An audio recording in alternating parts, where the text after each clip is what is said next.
996. That's how many miles separate Cherokee, North Carolina, and Sulphur, Oklahoma.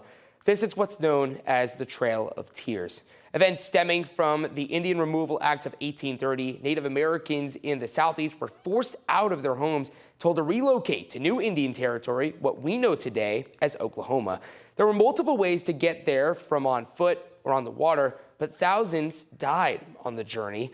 Earlier today, on the third Saturday in September, a train of motorcyclists continued their travel on the road out west, going from Bridgeport to Waterloo, remembering the history. The Trail of Tears motorcycle ride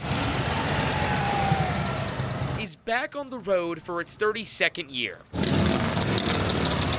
It's been deemed one of the largest group rides in history. Motorcyclists come from all over the country to take part.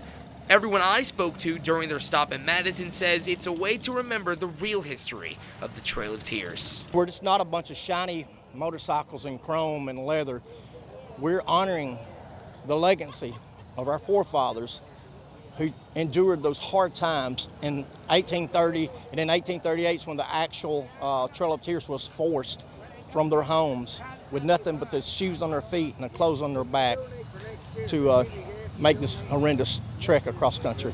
This is to commemorate that major event that took place and how bad we actually treated the Indians at the time. This is commemorating the march of the Native American Indians, 5 tribes from southeastern United States, all the way to Oklahoma. They got on paddle boats in Waterloo, Alabama, and worked their way across to Oklahoma.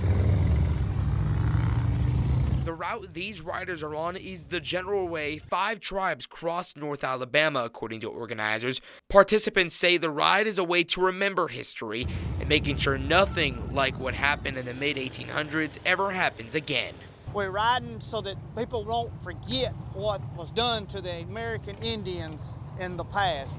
Because if it happened once, it can happen again. It's good to bring attention to something in America's history that should never have happened, and that we only avoid if we understand how it happened in the first place. I don't have any Indian heritage in myself, but I very much appreciate the support that they've provided, our defense that they've offered to our community. So that's why I got involved. The motorcyclists will carry on tomorrow and are expected to arrive in Oklahoma on Tuesday.